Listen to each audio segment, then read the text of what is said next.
Hello, everyone. I'm Dr. Peter McGuire. I'm the investigator and head of the Metabolism, Infection, and Immunity section at the National Human Genome Research Institute of the National Institutes of Health in Bethesda, Maryland. And today I'm going to talk to you about the impact of COVID-19 and mitochondrial medicine. I'd like to thank the organizers of the UMDF Power Surge 2020 for an opportunity to talk about our work. So many of you may know we run a longitudinal natural history study at the NIH Clinical Center here in Bethesda, Maryland, which is the Metabolism, Infection, and Immunity study, which is shown here. You can see that the NIH Clinical Center is quite a large building from this picture, and we invite individuals from all over the country where we follow them on a longitudinal scale and examine their history of viral infection, how their immune system functions, as well as any disability they may develop from having an infection. The mission of the mini section is really to define this relationship between infection immunity and clinical decline or clinical progression in patients with mitochondrial disease. Patients with mitochondrial disease can have a rather ominous relationship with infection, where during infection they can have decline, and that decline can actually persist after the infection has even been cleared.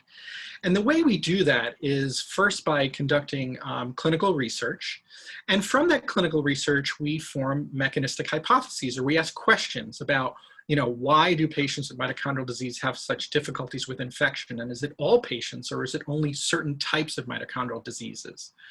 And to answer those questions, we use model systems, which you can see here on the bottom. And those model systems can involve things like animal models or cells in a dish. And from that, we hope to develop treatments. Now, these can either be novel treatments that are developed from our understanding that we gain, or they can be treatments based on already existing medications, which then can be repurposed. And the idea then is to bring those back to the clinic to help better serve the community. So why do we care about infection and mitochondrial disease? Well, it turns out that sepsis and pneumonia are two of the most common causes of death in children with mitochondrial disease. Sepsis is one of the top 5 admitting diagnoses for pediatric patients. And up to 80% of children with mitochondrial disease can actually experience recurrent infections, most of which are respiratory. And the toll that this infection can take on individuals is well appreciated by clinicians as well as families and caregivers. Intercurrent infection is actually the leading cause of episodic neurodegeneration in mitochondrial disease. And this is known especially to patients and caregivers of those with Lee syndrome. So complicating factors is that patients with mitochondrial disease may actually have an immune system which may not work very well. So these are a number of studies, including our own, which have reported low levels of white blood cells, and white blood cells are important for fighting off infections, as well as decreased antibody responses, which help fight off infections and are also the basis for vaccination. A couple of years ago, we actually showed that vaccinations that children receive during childhood for certain patients with mitochondrial disease, there was a decrease in those protective antibodies from vaccinations that they received. So they were not protected against certain things like for instance, measles or even varicella or chickenpox. Also, it's been reported that a specific type of white cell known as T cells, which are important for killing viruses, can also be dysfunctional, as well as what are called memory T cells. Memory T cells are important for remembering viruses and also are important for vaccination. Something that's new, which we are working on and describing, actually has to do with inflammation in patients with mitochondrial disease. So inflammation is a normal immune process which happens during any type of infection, but it may be more robust in patients with mitochondrial disease, which can cause problems, which I'll talk about in a little bit later. So this is really the situation that we're trying to avoid, in patients with mitochondrial disease. And this is something called metabolic decompensation. This is a term which may be very familiar to families and caregivers, where this is a life-threatening scenario. where patients with mitochondrial disease, because of bioenergetic failure, can develop things like elevated lactate in the blood. They can have progression of their disease during the illness. They can have organ dysfunction or even failure, like liver failure, or even encephalopathy. In other words, they're in their brains. They can have something called metabolic stroke, where there is the death of nerve cells or neurons in the brain during this infection, which can cause problems with breathing, like in Lee syndrome, or even movement disorders. Now, these episodes are pretty serious. They actually require pretty extensive care, and even oftentimes require intensive care, as you can see here. A lot of times they're caused by viral infections, which for individuals with mitochondrial disease don't really cause a severe problem. These are, cough and cold viruses and things like that, and influenza, which can cause these things. And unfortunately, at this point, the treatment for these episodes is actually rather limited. So really, there's a strong need for research here to really serve this community. So therefore, one of the goals of our section really is to try and keep patients with mitochondrial disease healthy so they do not get these infections. So all of us have been challenged recently, challenged on many levels, challenged with our health, challenged with our social behavioral relationships, et cetera, with SARS-CoV-2, or what we commonly the disease we commonly refer to as COVID-19. And it began back in late December, where in China, they had noticed a number of pneumonia cases with no known cause started to arise in an area called Wuhan. About a week later, the virus known as SARS-CoV-2 was identified, which causes the disease COVID-19. And it belongs to a coronavirus family, which I'll tell you about in a few minutes. Now, jumping ahead to about March 11th, I know a lot had happened in that interim, but this is an important date because this is when the WHO declared COVID-19 a pandemic with more than 100,000 cases and 4,000 deaths in over 114 countries. About a little less than a month later, the confirmed cases of COVID-19 topped 1 million worldwide, which really shows you how quickly the pandemic actually spread. And on April 10th, over 100,000 global deaths were reported due to COVID-19. Now, I just want to point this out. This is a website which some people may find helpful in terms of information, depending on how much information you wish to get about this. And this is from Johns Hopkins, and this is the Coronavirus Resource Center. So this is a website that is built in real time based on data and is constantly updated, and shows that at this point, this is as of June 15th, there were almost 8 million cases of COVID-19 worldwide. And of that, about 1/4 or 2 million cases were in the United States alone. Globally, there were about 435,000 deaths, with about 116,000 deaths in the US. And with this, with the pandemic, the spreading pandemic, also came this large amount of information that was really rushing at all of us via, various news publications where, every day, regardless of what news outlet you look at, you see something about the coronavirus and COVID-19. And the biomedical research community has responded to this as well, and really has put significant effort into trying to conquer this pandemic. So here you can see in this graph, this is the number of journal articles as well as preprints or preliminary data that have been published since January of 2020. And you can see coronavirus research and COVID-19 research has really increased exponentially. So there's really an all hands on deck response to this. But with this comes a deluge of information, as you can imagine. And on a personal level, as well as in the biomedical research community, we are faced with this challenge of sorting through all of this information and trying to figure out, ultimately what will be fruitful in terms of developing treatments, as well as even a vaccination for this coronavirus. So what is SARS-CoV-2? Well, it is a coronavirus, and corona comes from Latin. It actually means crown, and that refers to what the virus looks like. So if you look, there are all these spikes on the virus. It's known as the spike protein, which you can see here in red. And when you look at the virus, it almost looks like a crown on the virus, so hence the word corona. And SARS-CoV-2 stands for Severe Acute Respiratory Syndrome Coronavirus 2. This is a new virus, okay? So back in the beginning of the pandemic, there was a lot of confusion about, I think, coronavirus, because coronaviruses as a family are pretty common, actually. You know, they can cause things like the common cold, and many of you have probably already even been exposed to a coronavirus family member. But it also causes different types of coronaviruses also cause more severe diseases like SARS back in 2003, which stands for Severe Acute Respiratory Syndrome, or MERS back in 2012, which stands for Middle East Respiratory Syndrome. These were severe diseases caused by coronaviruses. But then also, as I mentioned, on the milder end, even common colds can be caused by coronaviruses. So there are many different types in this family.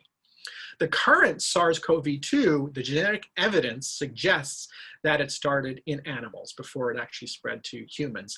And animals in general, whether it's SARS-CoV-2 or whether it's influenza, are often a reservoir for these viruses, which then can eventually spread to humans and cause pandemics. And as I mentioned before, COVID-19 actually doesn't refer to the virus specifically, but it refers to the disease. It's coronavirus disease 2019. So an important thing to point out, and many of you may have seen this on the news, they keep talking about R naught, you know, what does that actually mean and why does that play any relevance? And R naught actually refers to the average number of people that one person who is infected by the virus, how many people can that person infect actually?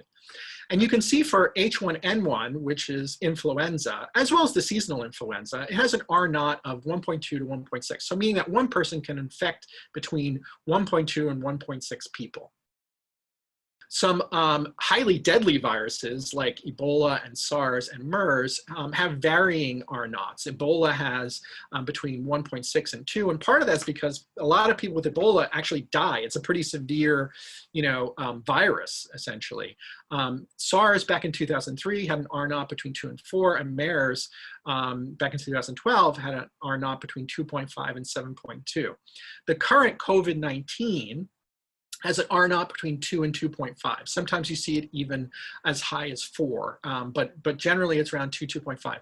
And that means that one infected person can pass it on to an average of 2 to 2.5 people. And we've seen over the past couple of months, based on the Johns Hopkins site, how effective this virus actually is in being able to spread. Now, some of the symptoms that individuals with COVID-19 may experience include things like fever and cough and sore throat, being tired, having fatigue, shortness of breath, which could actually lead to more severe disease, which I'll talk about, a sudden loss of taste or smell. So that also has been something that's been somewhat unique for COVID-19. Individuals can develop headache and muscle ache, as well as potentially gastrointestinal symptoms like nausea or even diarrhea. Now, the thing that's critical about this is the incubation period for this virus can be between 2 days to 2 weeks. And individuals can either be asymptomatic or even have mild disease where they really don't feel that sick. And that's important, and that's why the World Health Organization, CDC, are encouraging the use of masks, because that can help prevent the spread of virus to other individuals when people are asymptomatic or oligosymptomatic, not having many symptoms at all. And several important studies have shown that masks can actually be quite effective in terms of preventing the spread of virus. Now, the disease does range, as I mentioned. You have asymptomatic people, you have individuals with mild illness, but then you have severe illness, which is something that's very concerning. So the manifestations of severe COVID-19 include a number of different manifestations, one of which includes acute respiratory distress syndrome, or otherwise known as ARDS. This is where the lungs become damaged and actually fill with fluid. And oftentimes individuals have to be put on a ventilator to help them breathe. COVID-19 disease also can lead to cardiac injury. It can lead to kidney injury or renal injury, also neurologic problems. And a lot of these things can actually be traced to hyperinflammation. So inflammation, which is part of any type of response to any infectious agent, which is supposed to help get rid of that, infection or help protect you against that infection, sometimes it's over robust and sometimes can be damaging. And in which case, a lot of these pathologies that I'm describing can be due to hyperinflammation. And one of those is a multisystemic inflammatory syndrome in children, which is kind of a new entity which has emerged. Which in children shows something that looks like a disease called Kawasaki disease. So Kawasaki disease is an inflammatory disease that's known to rheumatologists, which can have a number of different manifestations, including kind of red eyes and red cracked lips and lymph nodes in the neck, as well as a rash on the skin and problems with the heart. And COVID-19 is showing these things, but then also showing some other things like the neuro problems and showing some of the respiratory problems, as well as the heart problems and the diarrhea, et cetera. So there seems to be some overlap. We don't know what causes Kawasaki disease, but we know it's associated with this inflammation, and this MISC, or this multi-system inflammatory syndrome in children, is associated with inflammation. This is an inflammation that seems to be causing these problems. Now, another thing that kind of highlights how important inflammation may be in severe disease, severe COVID-19, is that immune suppression actually seems to, there's a study that came out recently suggests that immune suppression can improve severe disease. So this was a study that came out recently, I believe it's from Cambridge, which showed using corticosteroids or dexamethasone, a steroid which actually suppresses the immune system, can improve outcomes in individuals with severe COVID-19. So suggesting that the immune system and hyperinflammation actually plays an important role in some of these severe manifestations. So what's inflammation? What are we talking about? Hyperinflammation, what does that mean? So inflammation in general is, as I mentioned, a normal response to infection. It's a good thing. It helps kill viruses. It helps fend off, more infection. It helps clear the infection. And it involves white blood cells in your blood, which secrete these small proteins or peptides known as cytokines. And some of you may have heard me describe this before. Cytokines are like text messages that immune cells use to communicate back and forth with each other, as well as with tissues. And they tell tissues how to behave and how to help get rid of viruses and things like that. Well, the problem is when you make too much of cytokines, or hyperinflammation, basically, you get something called cytokine storm. So cytokine storm, unfortunately, is actually toxic to organs. And you can see here on the right in this cartoon, they depict cytokine storm as kind of a hurricane or tornado here, with all the different cytokines that can be released by the immune system, and they can damage the heart, the kidneys, the intestine, the lungs, the liver, even blood vessels, or even the brain. So cytokine storm, I was just in a meeting this morning, actually, a symposium this morning about the role of cytokines in severe COVID-19 disease. And clearly, this is an important part of the pathophysiology, and treatments are currently being entertained and even employed for the treatment of severe COVID-19 disease. So the immune system is a very important part of this process. Why are we talking about this in terms of mitochondrial disease? Well, as it turns out, tissues affected by mitochondrial disease are actually, may be susceptible to cytokine toxicity, basically. So this was a study that we just published recently that came out in Molecular Medicine, and this is using animals. So this is using a mouse model of mitochondrial disease in the liver. And what we showed in this mouse model is that when you infect these animals with influenza, so the flu, they develop cytokines, just like wild-type animals do who don't have mitochondrial liver disease. And they develop them at the same levels. So the levels of cytokines are the same between wild-type animals and animals with mitochondrial disease in their liver. But it turned out that the animals with the mitochondrial disease in their liver did not tolerate that inflammation, those cytokines. The liver became damaged, the mitochondria swelled up and became gigantic. There was fat deposition in the liver. All of this indicated that The cytokines that were showering the liver during this infection actually were doing some damage. And when we applied immune modulation by blocking certain cytokines, we could actually prevent a lot of this damage from happening. So once again, highlighting that two things. First of all, that the immune system seems to be involved in this damage mediated in mitochondrial disease, and that it potentially could be blocked or could be a target during infection. So what we think is going on in our mice and potentially in patients with mitochondrial disease is that when you get an infection, that infection can spread to your lungs, right, and cause things like a pneumonia. But it also then can spread through the bloodstream and make its way to organs. And in our particular case, which was a disease of mitochondrial disease in the liver, when that virus reaches the liver, the virus itself, this little blue thing here, doesn't damage the liver cells or hepatocytes directly. What they do is they activate immune cells that are actually in the liver, which make these text messages, cytokines, which then cause cell death or dysfunction in these hepatocytes or liver cells. So the immune system seems to play a really critical part in infection and could be really deleterious in patients with mitochondrial disease. And we're doing further studies to define this. So what's being done, in terms of, the biomedical research community in terms of tackling COVID-19, this marshaling of resources, as well as what are we doing via the NIH mini study or the mini section here at NIH to really tackle this problem and try and help patients. So NIH-wide, first of all, there is this active initiative which has been put into place, which stands for Accelerating COVID-19 Therapeutic Intervention and Vaccines. And basically, you can see here on the right, the statement is that to address what may be the greatest public health crisis of this generation, it is imperative that all sectors of society work together in unprecedented ways with unprecedented speed.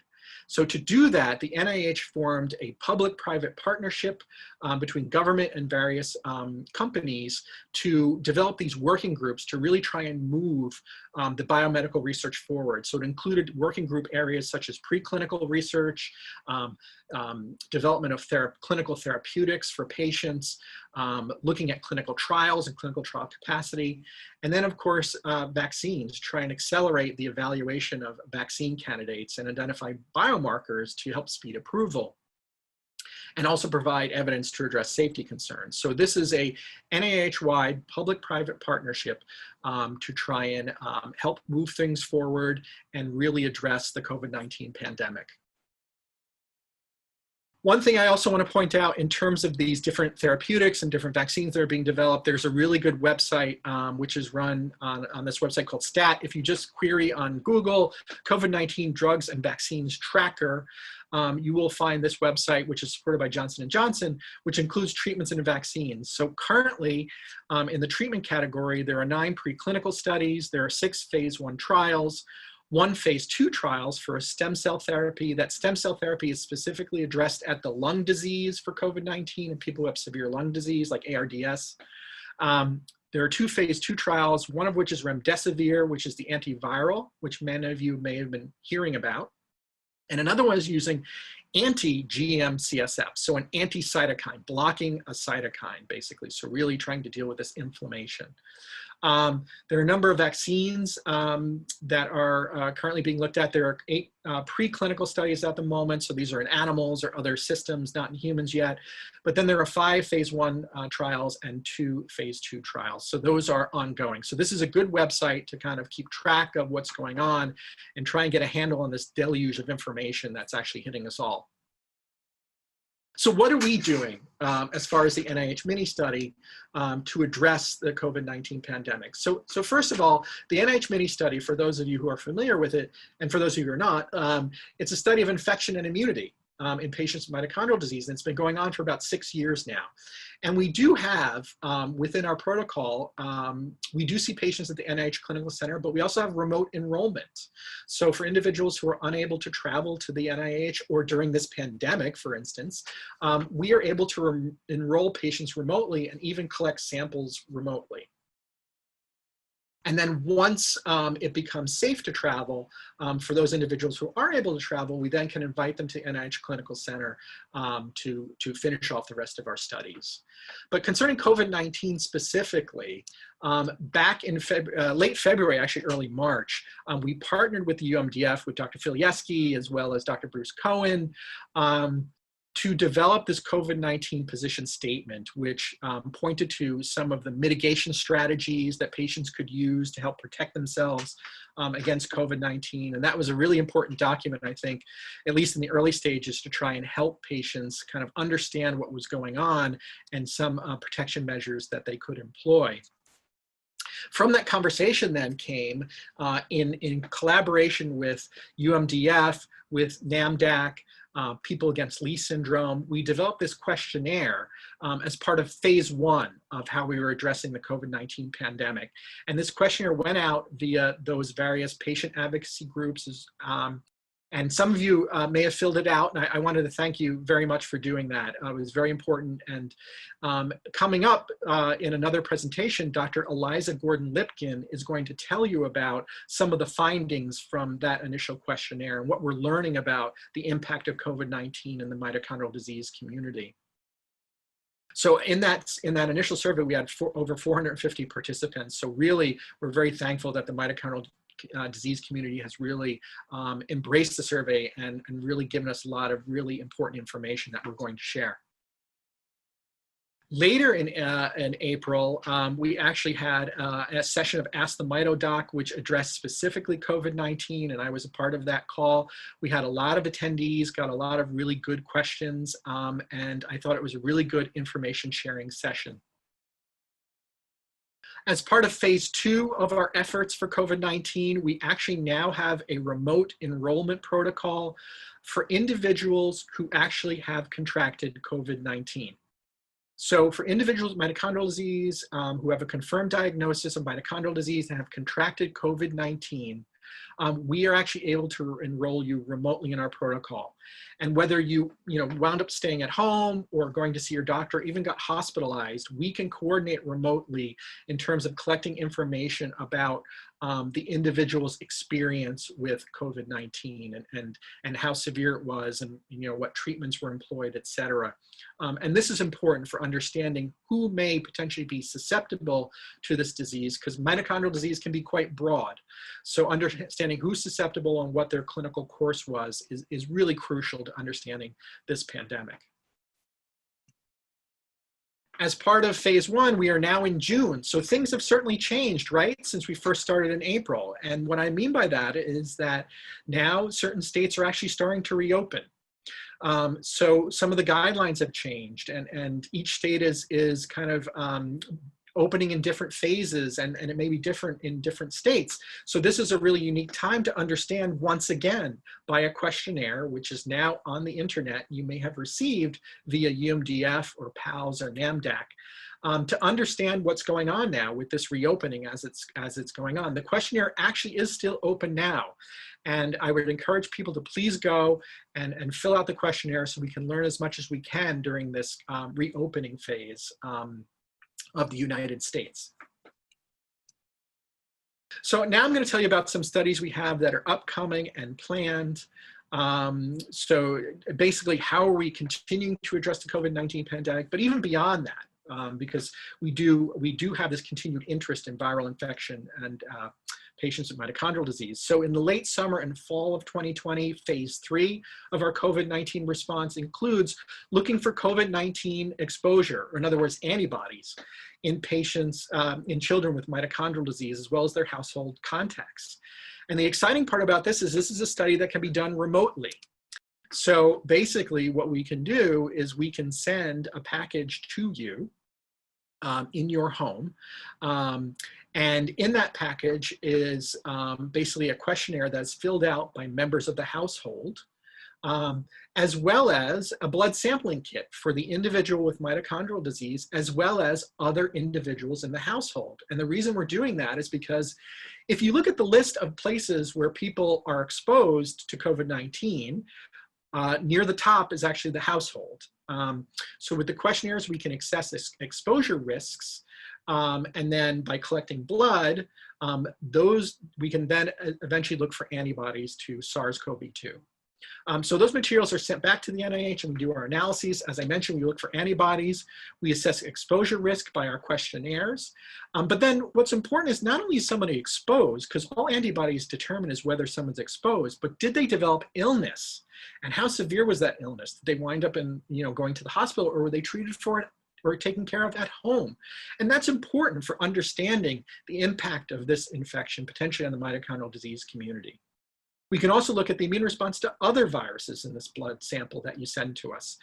So these studies are going to be really important for determining the impact of this virus. So now going back to our timeline, we also have a phase 4 plan. So eventually there will be, and we're not working on it, but there will be an FDA approved vaccination for COVID-19 or SARS-CoV-2.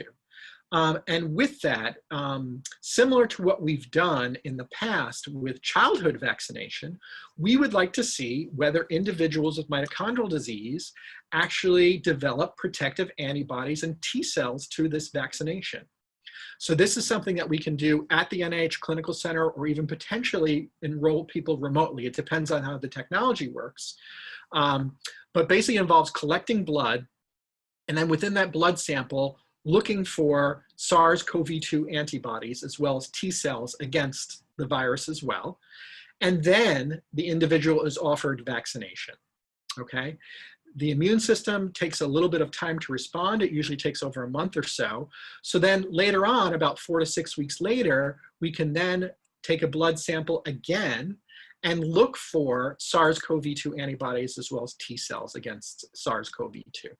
So in continuing to address COVID-19 response, but also kind of going beyond the COVID-19 response, we also want to understand in phase 5, we want to understand this relationship between viral infections and patients with mitochondrial disease. So what we'll be doing with patients enrolled in the NIH mini study, and that includes current patients as well as new patients who want to join, is we're going to look at the viral history of these patients over a year's time. So what that means is every year, we are going to look at which viruses patients were exposed to, and then collect medical history to see whether they developed symptoms or not. Were they hospitalized? How severely were they affected by those viruses? And the way we can do that is via either coming to the NIH Clinical Center or by remote collection. We can collect blood samples. And within those blood samples, we can determine antibodies, so in other words, exposure, to over 1,000 different viruses. So we can see basically whether the individual has been exposed to anything in the previous year and whether they develop symptoms or not. And this is really going to be a really great effort because it'll help us really understand. Anecdotally, we know infection is bad or can be bad for patients with mitochondrial disease.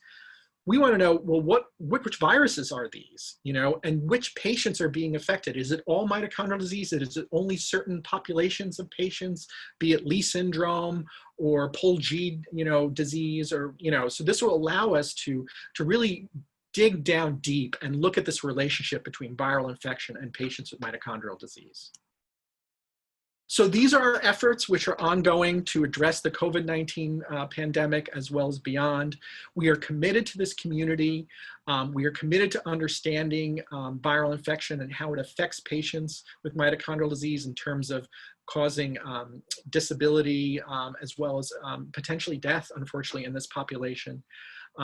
So these are some of the phases that we are initiating, and we hope to see you in terms of participation. These are some of the contact details for the study. I'll put them up again at the end while I take questions. And I would like to thank the members of the mini study team, which includes Eliza Gordon-Lipkin, who is the staff clinician. She's a pediatric neurologist and neurodevelopmental specialist who runs the clinical studies, who many of you may have come in contact with, as well as Ms. Shannon Kruk, who is the research nurse who runs the study basically. And then some of the members of the lab who help out with the analysis. This is really a joint effort with the mitochondrial disease community, and it really wouldn't have happened without the continued support of the North American Mitochondrial Disease Consortium, as well as UMDF and sponsoring this Power Surge 2020, as well as People Against Lee Syndrome. And I'll thank you all, and I'll take any questions. All right, thank you to the UMDF for the invitation to speak today, and thank you for Dr. McGuire for the introduction to this work. I'll be sharing some of the data from a survey that we have launched recently in partnership with UMDF, with NAMDAC, and with PALS to better understand the status of the mitochondrial disease community in the context of the current COVID-19 pandemic. So by now, we all recognize the enormous impact that the COVID-19 pandemic has had throughout the world. And as the situation has evolved over the past few months, it has become remarkably clear that throughout that people with underlying medical conditions are at increased risk for severe disease and for dying from COVID-19. And these are just a few of the headlines from the news that emphasize this point. And as Dr. McGuire so eloquently explained previously, we are particularly worried about patients with mitochondrial disease because we know that these people are already more likely to decline with infection. So we are also worried about the impact of the social and economic ramifications of COVID-19 on the mitochondrial disease community, as healthcare systems may become overwhelmed, schools and other public resource systems are suspended, and supply chains for critical healthcare supplies might be restricted. And so for all of these reasons, we wanted to better understand the impact of the COVID-19 pandemic on the mitochondrial disease community. So our goals were to answer some basic questions about the community. First, what are the risk factors for exposure to COVID-19? Second, what are the risk factors for complications of COVID-19 if someone should become infected? How often are families experiencing insufficient healthcare resources? And what are the primary concerns of the mitochondrial disease community at this time? So we partnered with the UMDF, with NAMDAC, and again with PALS to launch a survey that was distributed to the mitochondrial disease listservs for these organizations. The survey initially opened in April 2020 and was open for 4 weeks, and responses were completely anonymous. So who responded to the survey? We've received 415 responses from the community. About 45% of people identified as a patient with mitochondrial disease, 47% were family members or caregivers, and 7% identified as both a patient with mitochondrial disease and a caregiver for a person with mitochondrial disease. We really had individuals across the age span represented, and these were all people with mitochondrial disease whose ages were reported. About 1/3 of them were children. So where did they come from?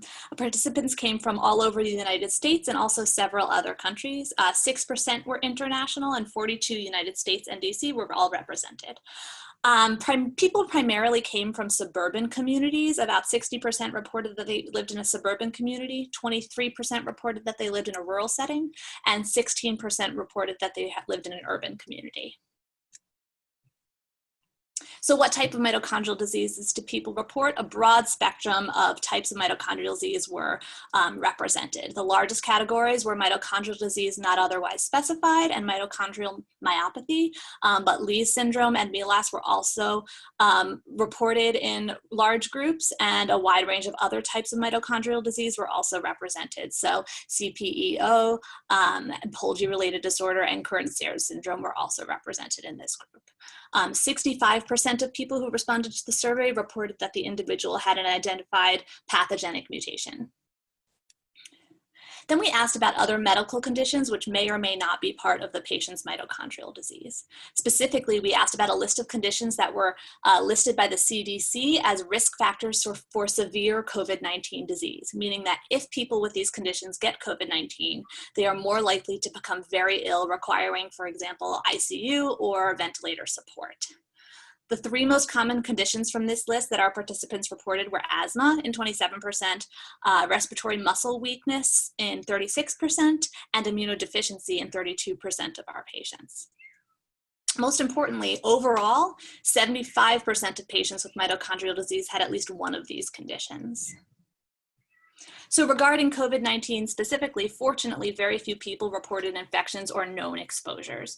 Only one family reported a positive COVID-19 case in a person with mitochondrial disease, although several people were tested and some had known exposures. However, recognizing that the testing is not always available, we asked about symptoms of COVID-19, fever, cough, shortness of breath, and pneumonia. Now, not all people with fever and cough will have COVID-19, especially in the mitochondrial disease community. There are many infectious and non-infectious causes of these symptoms. However, a little under 10% of the participants reported having some COVID-like symptoms since January 2020, which is important to be aware of. We asked about factors that may increase the risk of being exposed to COVID-19. Fortunately, as of April, fewer than 10% of our patients or the people that participated in this survey had reported being hospitalized, but that also was over a short period of time, only a 4-week period. Interestingly, while only 9% of people with mitochondrial disease have a job themselves that requires public contact during the pandemic, 35% of households had someone in the household whose job requires public contact.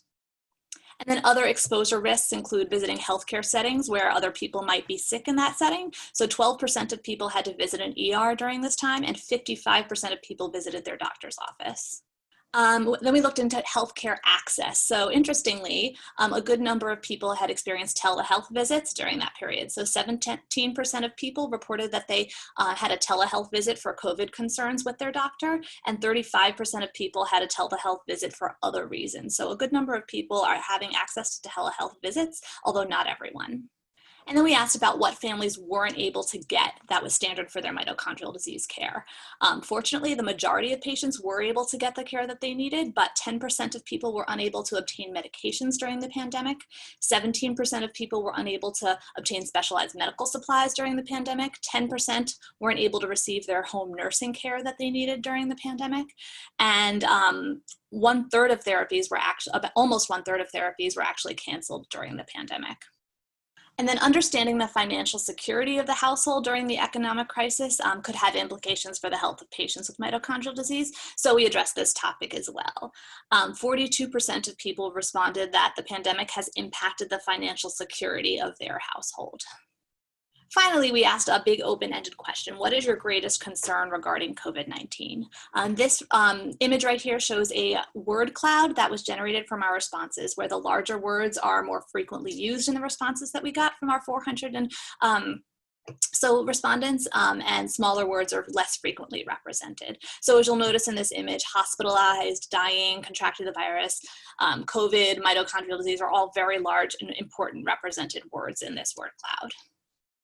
And then we extracted themes from this data, so analyzing all of these free text results. A lot of people were afraid of contracting COVID-19. Fears of dying and fears of neurologic regression were really common in their responses. People described being afraid of being unable to receive the COVID treatment. So for instance, if a treatment was available but was contraindicated in mitochondrial disease, or if there were poor healthcare resources, for instance, a shortage of ventilators, and a ventilator was decided not to be given to them because of their mitochondrial disease diagnosis. And finally, people were afraid of being unable to support their family members. So whether they had mitochondrial disease and becoming ill might mean that they aren't able to care for the people that they normally care for, or if their family member did have mitochondrial disease and COVID and they aren't able to take care of them because they are sick themselves or because they are so sick that they couldn't care for them. So there were a lot of fears expressed in these concerns during COVID-19. Here are a couple quotes from the people that responded to these questions, and these are just a couple of examples of what people expressed about their concerns during the COVID-19 pandemic. So, how long will it last? Will it return each year? We go nowhere and do nothing already anymore just to mitigate all the risk for our family. Another person said, not being able to get proper medical care, and I'm scared to go into the hospital. Another family said, the possibility of our child with Lee syndrome contracted COVID-19 or requiring hospitalization for some other reason, experiencing a metabolic crisis, or subsequently losing developmental skills, and possibly have their or our life changed forever. This is terrifying for us. And another family said, I'm afraid that unsafe medications would be used to sedate and paralyze me if I required mechanical ventilation. I'm afraid that assumptions would be made about my quality of life and whether it was worth it to provide me with ICU care. I'm afraid of what my health would be like afterwards, maybe permanently. And so what have we learned from this survey over the last couple of months? First, we've learned that fortunately so far, few people with mitochondrial disease have reported COVID-19 infection. Most people with mitochondrial disease have at least one risk factor for severe COVID-19. The risk factors for exposure include public health-facing jobs in the household and other healthcare visits to the doctor's office, which are required for mitochondrial disease care. And then some people with mitochondrial disease are unable to access healthcare resources during the pandemic, which is a concern. So what's next? The first survey that we reported the results on in this talk is actually closed at this point, but we did launch the survey again with some additional questions and to see how answers are changing as the COVID situation evolves. So our second survey for June 2020 is now open. If you received an email from the UMDF about that survey, please complete it. If you already completed it in April, please complete it again in June. We're looking to see how responses change. If you didn't complete it in April, please complete it in June. So we'll keep a lookout for the email from the UMDF for that. We also asked some questions about concerns of the community regarding reopening, and so we're hoping to analyze that data as well. This survey has generated a lot of data. There were 35 questions and over 400 responses, as you saw, and so this talk today really only touched on some of the on the tip of the results that we have. So we're going to be doing a lot of analyses on subgroups, identifying additional risk factors for different responses, and we hope to analyze that data and report it back to you when it's available. And finally, a remote sampling of those with COVID-19. Dr. McGuire also addressed this in his talk, but for those patients with mitochondrial disease who do become ill with COVID-19, we're going to be doing some more detailed studies to really understand how this virus interacts with mitochondrial metabolism and affects the patient as a whole. We're doing a detailed study with blood samples and more detailed questionnaires and more detailed medical records as well that really looks at mitochondrial disease patients, as well as we obtain control samples from family members to compare how a patient with mitochondrial disease may be different or similar to their family members. And so for more details about our currently enrolling studies, you can visit our website at genome.gov/mini. And thank you very much again to the UMDF for the invitation to share this information with you today. Take care.